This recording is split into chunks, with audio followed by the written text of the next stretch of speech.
Sejam bem-vindos, começa aqui mais um episódio de Transformar Portugal. Este podcast é uma parceria entre o Observador e a EY, onde debatemos temas decisivos para o futuro da economia portuguesa. Neste episódio, olhamos para o setor financeiro para saber qual é o papel da banca no desenvolvimento do país e como é que a tecnologia está a transformar o seu próprio negócio. E vamos fazê-lo com Afonso Fuzeta Essa, é administrador executivo do BPI, é ele o responsável pelos sistemas de informação. João Sequeira é partner da UI, com a área da tecnologia para o setor financeiro, e Mauro Batista, diretor para a transformação do negócio também da UI. Eu sou Paulo Ferreira, dou as boas-vindas antes de mais aos três, é um gosto recebê-los aqui. Afonso Fuzeta Essa, deixe-nos começar por si. Nós estamos em plena execução de fundos Portugal 2030, vamos obviamente falar de financiamento às empresas.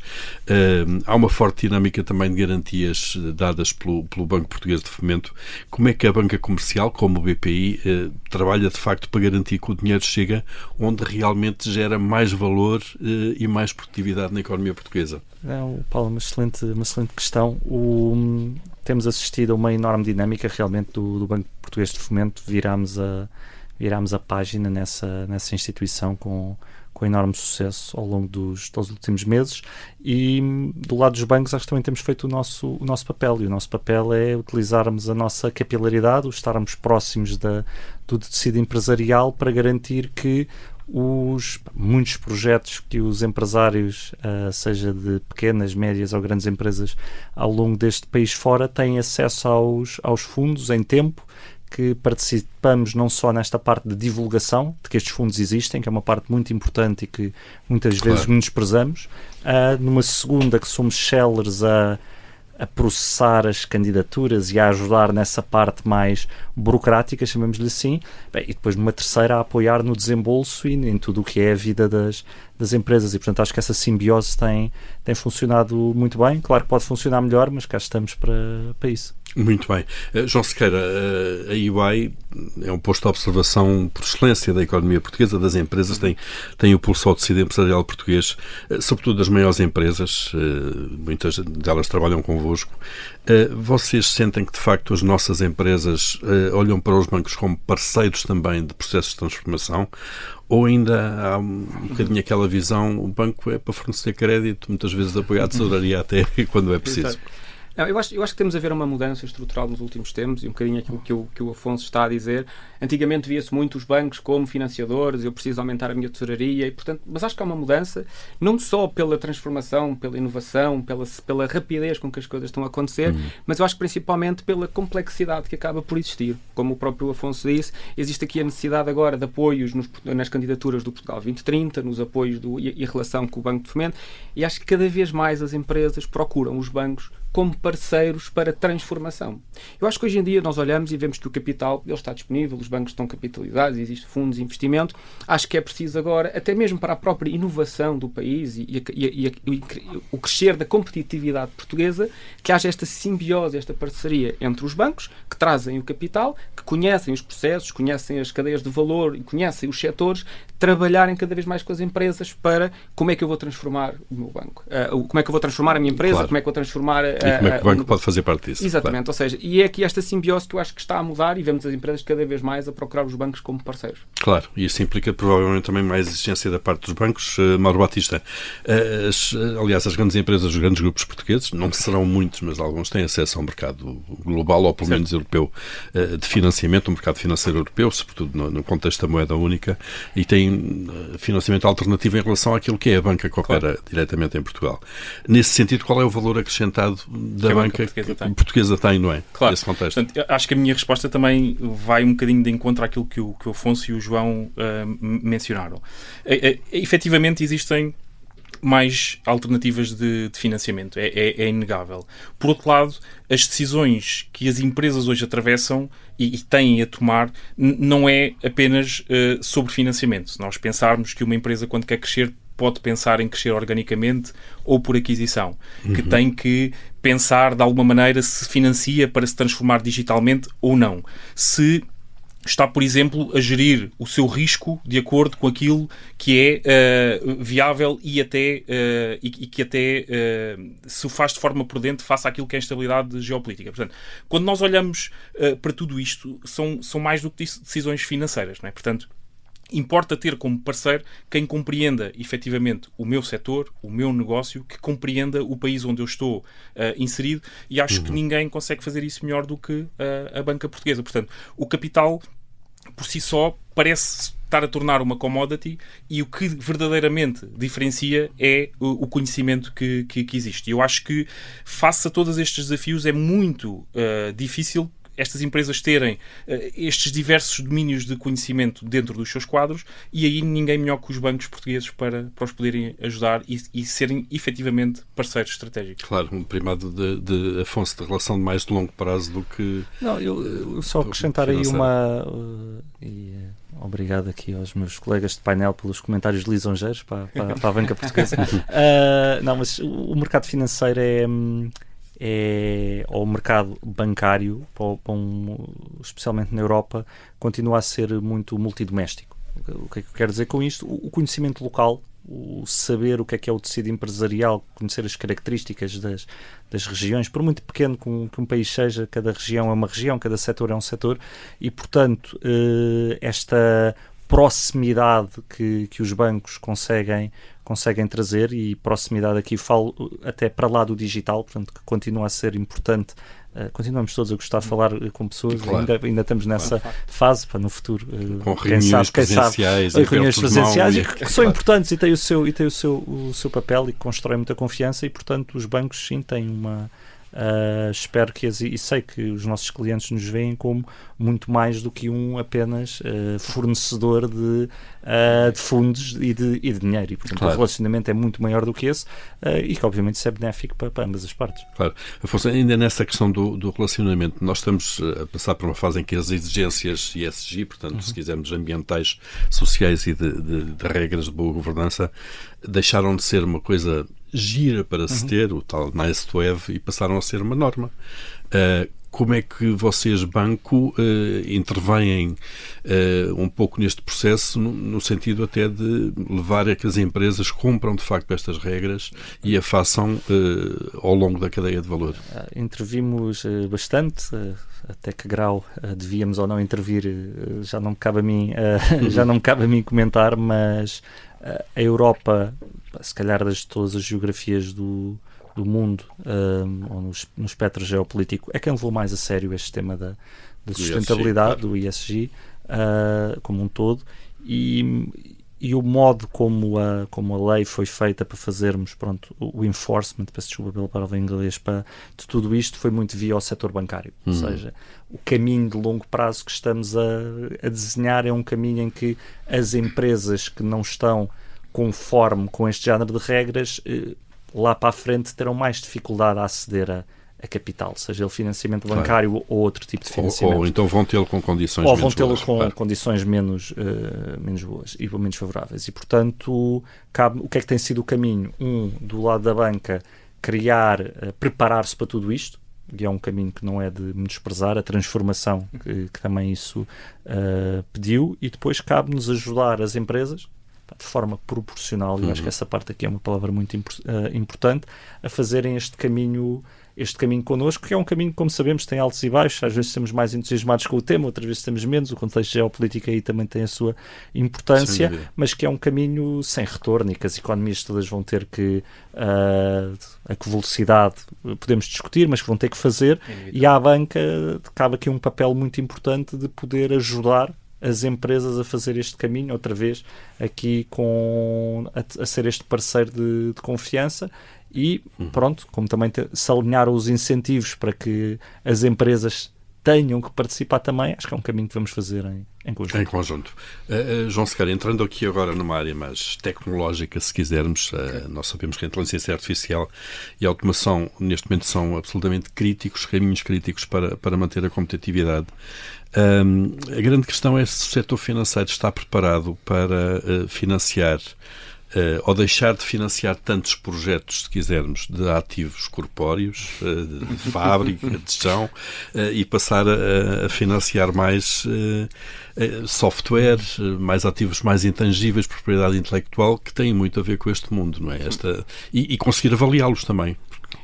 Ou seja, eu acho que claramente este é um dos desafios da próxima década. Aliás, nós conseguimos ver hoje startups que conseguem criar dezenas de bilhões de dólares de valor porque criam uma propriedade intelectual, um software, um modelo de IA, e obviamente isto não é o mesmo avaliar um modelo de inteligência artificial do que avaliar uma fábrica. E mais importante que isto é que o mecanismo tradicional da banca estava feito para ter uma avaliação tangível dos bens e que seriam facilmente executáveis como garantia. Hoje em dia isso torna-se ligeiramente mais difícil. Claro. E portanto daí a parte de terem que ser parceiros e terem que trabalhar mais com as empresas. Obviamente há uma mudança que está a ser feita, claramente, e o próprio programa Portugal 2030 e os incentivos todos que existem à inovação olham muito para IA, inovação, dados, e portanto tudo o que é cibersegurança, e portanto os próprios bancos estão a reinventar-se para conseguir fazer este tipo de avaliações, e é crucial que o façam, porque têm que injetar capital nestas empresas. Claro.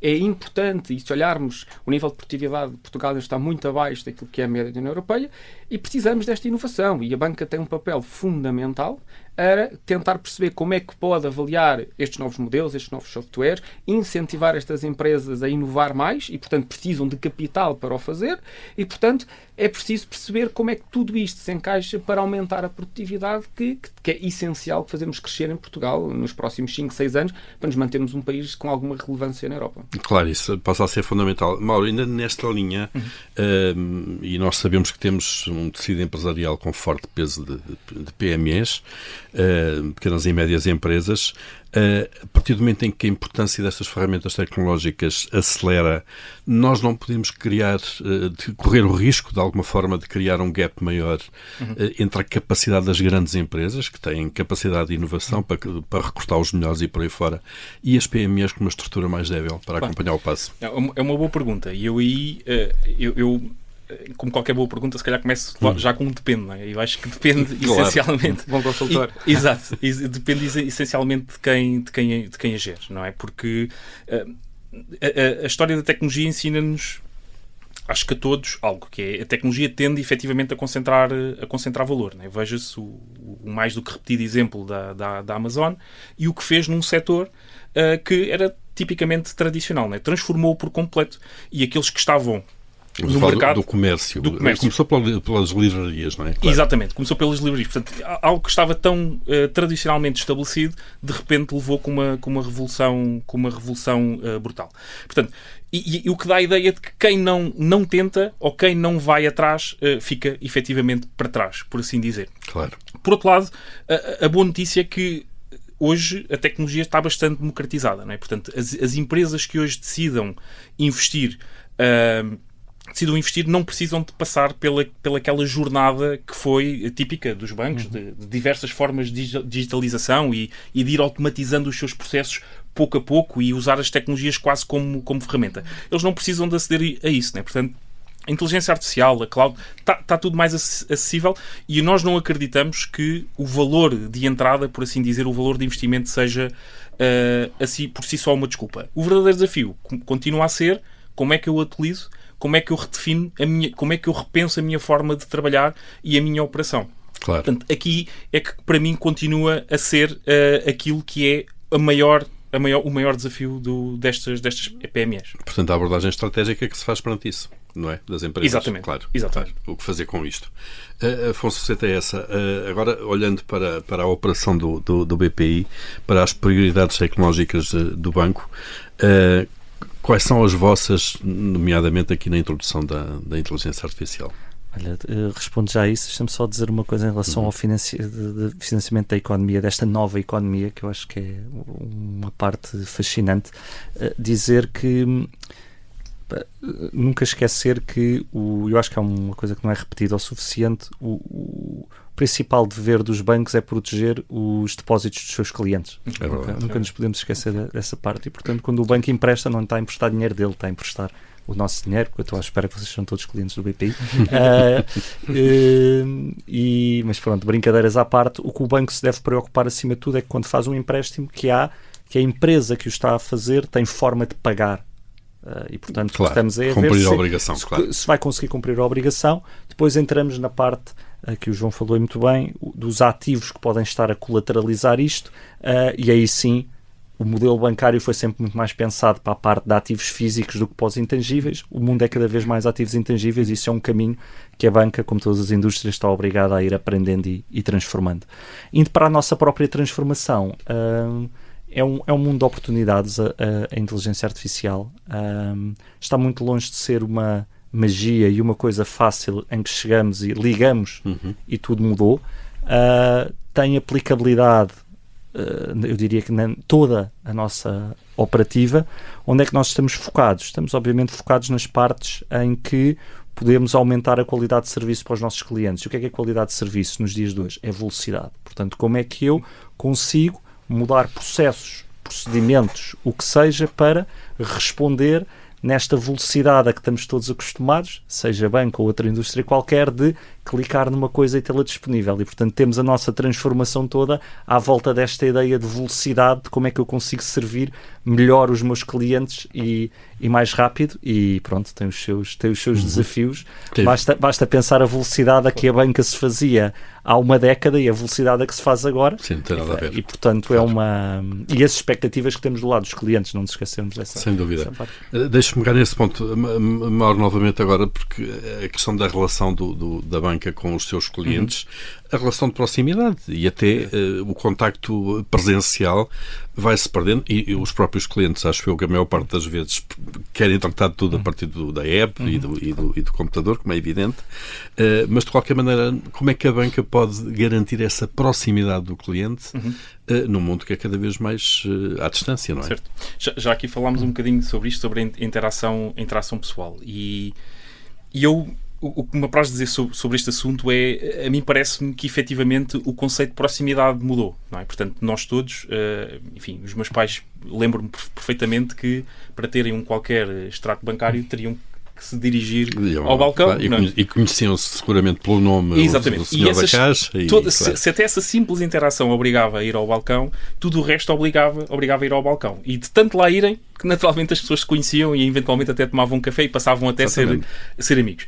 E efetivamente isso mudou, portanto, mudou, não é? Nós já não estamos nesse mundo, como o Afonso dizia, tudo tem que ser efetivamente mais rápido, mas eu vou tentar ser aqui arrojado na minha próxima colocação, que é, eu acho que a tecnologia não afasta, ela tende também a aproximar. A forma como aproxima é que tem que ser medida de maneira diferente, não é? Portanto, se hoje a necessidade do cliente não é deslocar-se até ao balcão, é ter as coisas mais rápido, ter os problemas solucionados no momento, então nós temos que, de alguma maneira, tentar ir de encontro àquilo que o cliente nos está a dizer. Portanto, ligue-lhe daqui a uma semana para lhe dar a resposta, ou ligue-lhe ao final do dia, já não serve.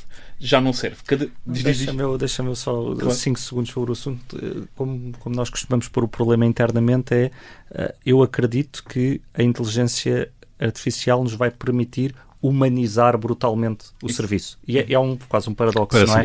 Parece um paradoxo, mas não é. Mas o que há de mais humano de eu, por ter inteligência artificial, conseguir conhecer muito melhor o meu cliente e ser muito mais pertinente nas sugestões que lhe faço? O que há de mais humano de eu conseguir atender melhor, de forma mais rápida e de forma mais eficiente? E, portanto, há uma oportunidade de humanização enorme na utilização de inteligência artificial, por estranho que pareça. E já agora, e na libertação de tempo no dia-a-dia para nós todos, ou não? Isto é, tornando tarefas rotineiras mais rápidas, temos mais tempo? Sim, eu diria a resposta imediata é sim. Teríamos mais tempo, conseguiríamos também chegar a mais pessoas. E depois o equilíbrio aí é que é difícil de se manter. Mas continuando e complementando aquilo que o Afonso estava a dizer, portanto, hoje os bancos hoje em dia têm dentro das suas organizações empresas de IT. Centenas de pessoas dedicadas ao IT. Portanto, é inegável, qualquer banco grande tem lá dentro competências que podem rivalizar com as melhores empresas de tecnologia. Portanto, e nunca foram recolhidos tantos dados pelos bancos sobre os clientes como agora. Se antes o conhecimento do que era o Sr. António ou a Dona Cristina, que são os meus pais, dentro daquilo que era o banco em que eles estava dentro da cabeça de uma pessoa, hoje em dia poderá estar acessível a toda a organização e aos diversos departamentos. Claro. Tem que ser trabalhada? Tem que ser trabalhada, tem que ser recolhida. Agora, aquilo que me parece tocando mais uma vez com aquilo que eu tinha falado, que é, nós, apesar disto tudo, não podemos pensar os processos da mesma maneira.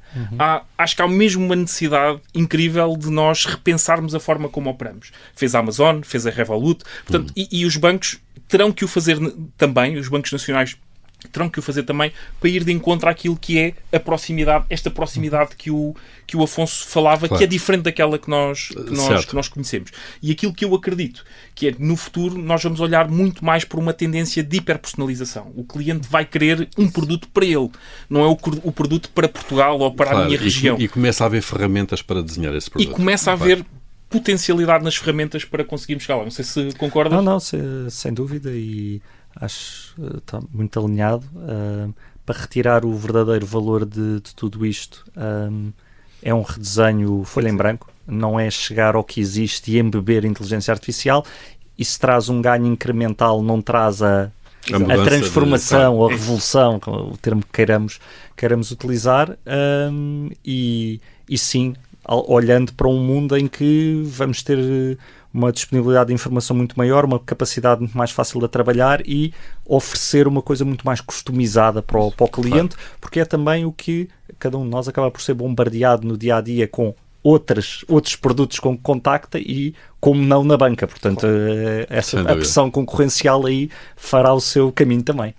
João Sequeira, para fechar, e neste caminho que estamos agora de conversa, quais são de facto, isto são as grandes disrupções tecnológicas que se podem ver para o setor financeiro? Sim, eu acho que o ponto principal, e acho que a chave principal aqui, é a hiperpersonalização que estamos a fazer aos nossos clientes. Eu acho que esse é o ponto importante. Nós hoje, antigamente, éramos bombardeados com dezenas de notificações de coisas que não estaríamos interessados. Hoje a banca, com a quantidade enorme de dados que consegue processar através da inteligência artificial, consegue, obviamente, ter uma personalização para cada cliente, e eu acho que isto torna mais humana a relação, ou seja, parece que conhecem as minhas necessidades, claro, sabem o que eu quero. Hoje os clientes é o fato à medida, não é? Hoje os clientes não querem um crédito. Na prática, têm um problema que o querem resolver e querem ter de forma ágil que o banco os perceba e os entenda. Eu acho que é um bocadinho este o caminho. Um ponto importante, se calhar, para rematar, eu acho que um grande investimento que os bancos têm que fazer é nos dados. Como é que garantimos a segurança destes dados? Como é que trabalhamos com os dados? E chave importante é a confiança digital. Nós temos que dar confiança digital aos clientes da banca, as pessoas sentirem-se seguras, que os dados são seguros. Já vimos os ciberataques, portanto, tudo isto que existe à volta da perda de dados, de informação. E, portanto, acho que é um investimento forte que a banca também tem que fazer, no nível da automação, garantir que consegue garantir esta confiança digital para todos os seus clientes. Muito bem. João, Mauro, Afonso, obrigado aos três pela presença neste episódio de Transformar Portugal. Este é o podcast do Observador em parceria com a EY, onde debatemos e olhamos para temas decisivos para o futuro da economia portuguesa. Hoje olhamos para o setor financeiro e para a transformação tecnológica em curso. Voltaremos brevemente com outro tema e outros convidados. Até lá.